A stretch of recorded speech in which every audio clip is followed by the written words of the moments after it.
नमस्कार, मैं हूं विनोद कुमार। आप देख रहे हैं प्रबल भारत की बुनियाद न्यूज।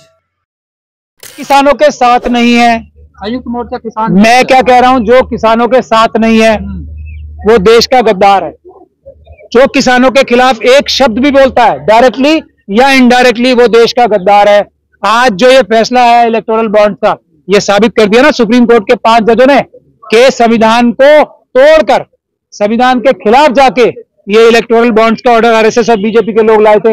वैसे ही संविधान और कानून को नमस्कार दोस्तों, आप देख रहे हैं कि किस प्रकार से आज किसान आंदोलन में किसानों के ऊपर तमाम प्रकार की मुसीबतों का कहर ढाया जा रहा है और किसान आंदोलन को रोकने के लिए सरकार अपना पूरा दम लगा दी है।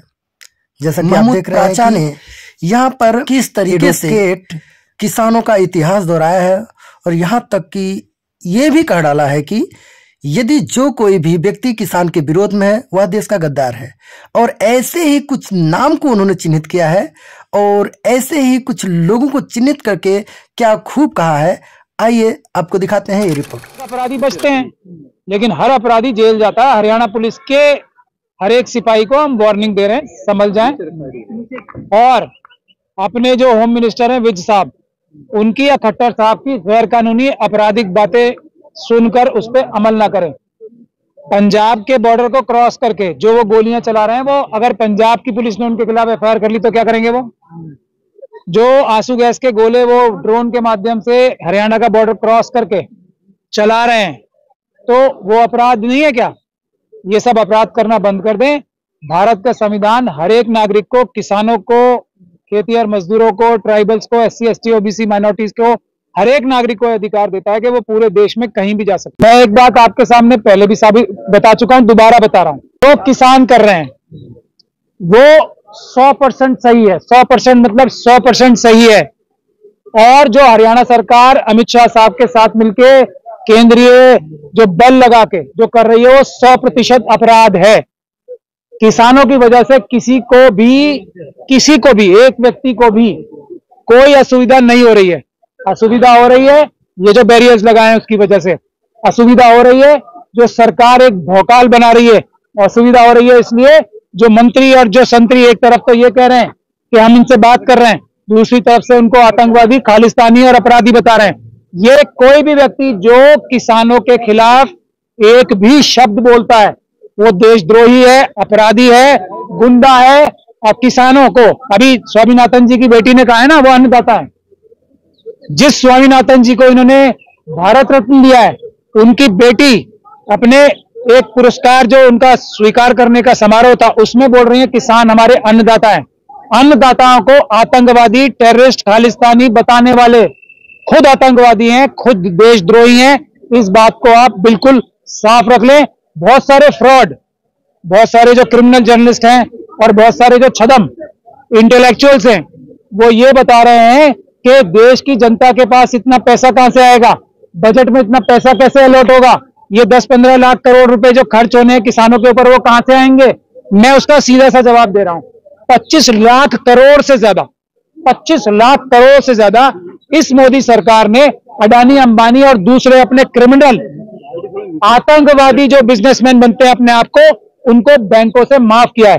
किसानों का लोन माफ करने में इनको कौन सी परेशानी हो रही है? पैसा हम लोगों का है, पैसा हम लोगों का, देश के नागरिकों का। हम कह रहे हैं दो, किसान देश के नागरिक हैं। वो उनके पास से जो कम पैसे जाते हैं क्या सरकार के पास?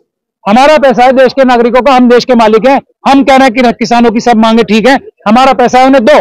अडानी अंबानी से लेकर दो।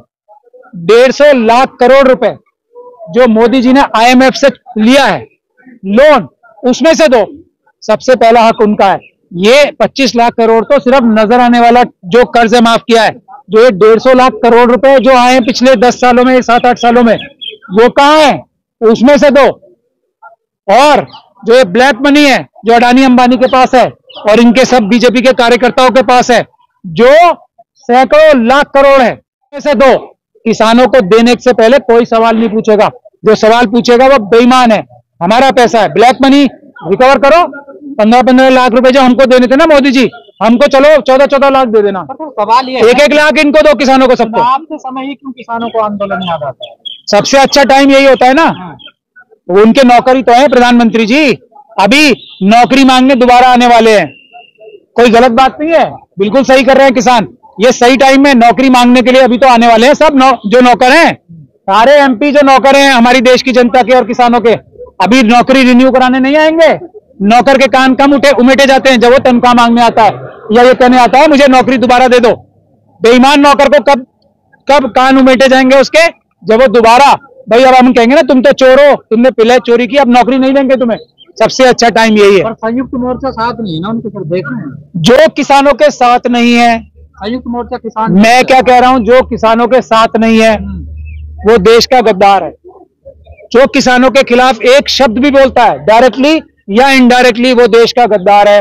आज जो ये फैसला है इलेक्टोरल बॉन्ड का, ये साबित कर दिया ना सुप्रीम कोर्ट के 5 जजों ने कि संविधान को तोड़कर, संविधान के खिलाफ जाके ये इलेक्टोरल बॉन्ड्स का ऑर्डर आरएसएस और बीजेपी के लोग लाए थे, वैसे ही संविधान और कानून को तोड़कर एमएसपी नहीं दी जा रही। सर कुछ होता थोड़ा ही है, सुप्रीम कोर्ट ने तो अभी पीछे कहा है कि लोकतंत्र की हत्या हो रही है, कुछ हुआ क्या सर? बिल्कुल, क्यों नहीं हुआ। हाँ, अभी सुप्रीम कोर्ट ने जब अपने हाथ खड़े किए ना ऊपर 2018 में, जनता ने कहा तब भी थोड़ा टाइम और देख लेते हैं। जनता कुछ देर और ज्यादा, जो बड़े लोग होते हैं ना वो थोड़ा देर से जागते हैं, अब जनता जाग गई है। आप देखिए सुप्रीम कोर्ट ने कितना अच्छा जजमेंट दिया है। अब इम्प्लीमेंट कोई सुप्रीम कोर्ट थोड़ी कराएगी, हम कराएंगे, देश की जनता, देश की जनता। सुधीर चौधरी बेईमान, हाँ बोलिए। सुधीर चौधरी ये कह रहे हैं कि किसानों की मांग मान ली जाए। सुधीर चौधरी बेईमान ना, देश में महंगाई बढ़ जाएगी। सुधीर चौधरी बेईमान, Sudhir Chaudhary criminal, Sudhir Chaudhary criminal, Sudhir Chaudhary criminal जो तिहाड़ जेल में अभी लंबे टाइम तक अब जाने वाला है। क्या बोल रहा है बताइए। वो कह रहे हैं कि अगर किसानों की मांग को मान लिया गया तो देश में महंगाई 30% से ज्यादा बढ़ जाएगी। सुधीर चौधरी का अगर वो 150 करोड़ रुपए वो नवीन जिंदल से उगाने में कामयाब हो जाता तो क्या देश की महंगाई कम हो जाती? ये जो 25 लाख करोड़ रुपए, जिसमें से उसके मालिक ने भी, जो अभी वो मालिक है ना उसका, वो पुराने वाले मालिक भी, जी वाले भी और आज वाले भी, उसमें से 25 लाख करोड़ में से इसमें जी वाले ने कितने माफ कराए? वही वापस कर दे तो महंगाई कम हो जाएगी। सुभाष चंद्रा बेईमान, उसने जो पैसे चुराए हैं देश के, अभी उसके ऊपर जो बैंक करप्सी का, तो सर ये कोई पहली मैं कह रहा हूँ क्या सुभाष चंद्रा जो है उसके ऊपर बैंक करप्सी, जब ये खुद बेईमानी काम करने वाले अमित शाह जी बैठे, खुद क्रिमिनल वो है, इसलिए नहीं हो रहा ना। चोर मसेरे भाई, किसानों को रोका जा रहा है, किसानों को आंसू कैसे खुले ठोके जा रहे, कैसे? तो चोर, जो बेईमान चोर एंटी नेशनल है ना, जो आप मुझे ये बताइए, अमित शाह जी को शर्म आती है? जो ड्रोन्स पाकिस्तान बॉर्डर पे होने चाहिए थे, वो ड्रोन्स यहाँ लाके किसानों के ऊपर हमले करा रहे हैं उनसे। पाकिस्तान बॉर्डर को खुली छूट दे दी, आतंकवादी भेजो कश्मीर में और पंजाब में और राजस्थान में और गुजरात में। अब हम पूछ ले उनसे कितने पैसे लिए पाकिस्तानियों से, तो क्या मुंह रह जाएगा उनका?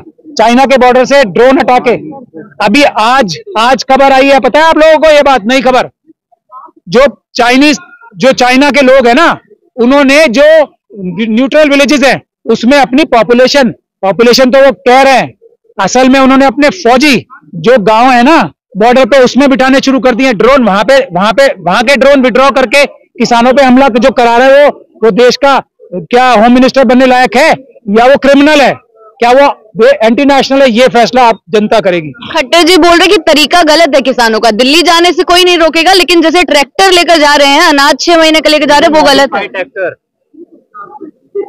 खट्टर जी भी बेईमान है। खट्टर जी है नहीं है? ईवीएम हटाने वाले वकील ईमानदार हैं बस। हम कहाँ ईमानदार हैं? हम तो देश की जनता के नौकर हैं। हम वो कर रहे हैं, हम अपने मन से कुछ कर रहे हैं, जो जनता हमें बोल रही है वो कर रहे हैं। हमारे ऊपर रेड की, कुछ मिला जय भीम के अलावा? हम 15 घंटे अभी तो सुना ही है आपने, क्या हमारा कैसा समझौता चल रहा है। अभी जो 15 16 घंटे जो कमांडोज ने मेरे ऑफिस में रेड की थी, जो हमें मरवाने की, जेलों में फंसाने की साजिशें हो रही हैं। अभी डॉक्टर ऋतु के आंदोलन में मेरे को और एक एफआईआर की थी, आज वो आईओ साहब ही भाग गए, कह रहे हैं हमारे पास आज तो हम बिजी हैं कहीं, आप आज मत आइएगा थाने। तो ये जो पुलिस से काम करवा रहे हैं, उनको चोर ना कहूं, खट्टर जी को चोर ना कहूं तो चलिए बता दीजिए, बेईमान ना कहूं तो क्या कहूं? क्या अच्छा मुझे, मैं ये पूछ रहा हूं, मैं कानूनी बात कर रहा हूं, थोड़ा मैं आम आदमी की भाषा में समझाने के लिए बोलता हूं जो कड़े शब्द।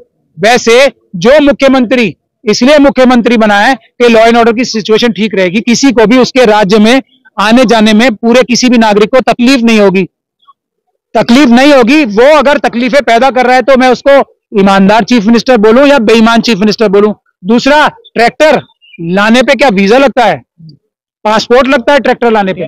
किसानों के पास ट्रैक्टर ही है ना। BMW तो सारी, और मर्सिडीज और मेबैक फरारी तो सारी आरएसएस के और लोगों ने और बीजेपी के लोगों ने खरीद ली। जिनके पास स्कूटर नहीं था आज वो फरारी में घूम रहे हैं, अमित शाह जी के बेटे और दूसरे लोग। तो किसान बेचारे अपने ट्रैक्टर पे नहीं आएंगे तो क्या फरारी में आएंगे? तो जब राज्य के मुख्यमंत्री ही इस तरीके के बयान दे रहे तो कैसे आसान होगा फिर हरियाणा पर? देश की जनता के नौकर, हरियाणा की जनता के और देश की जनता के नौकर ही तो हैं। अब आ रहा है चुनाव हरियाणा का भी, तो मालिक पूछेंगे हाँ भाई बेईमान नौकर तुमने ऐसा क्यों किया? तो ये सब काम जो है ना, मालिकों को जो डराने धमकाने का काम कर रहे हैं वो बेईमान नौकर हैं, वो ईमानदार नौकर नहीं है। इससे ज्यादा मैं क्या बोलूं? सर आंदोलन कितना ही कर लें, किसान वोट तो बीजेपी को देना है ना, इनको 100% जाते वहीं है। सर आपने देखा होगा पीछे भी ईवीएम हटा दो, ईवीएम हटा दो, फिर वही सवाल तो वही है। आप किसानों को एक इतना बड़ा उलाहना और दोष दोगे जिस किसी किसान ने वोट ही नहीं दिया उन्हें। अब तो मैं क्या कहूंगा उसमें? यूपी में वैसे जीत गई बीजेपी, ईवीएम से जीत गई। ईवीएम हटा देना। ईवीएम के लिए क्यों जान जा रही है इनकी?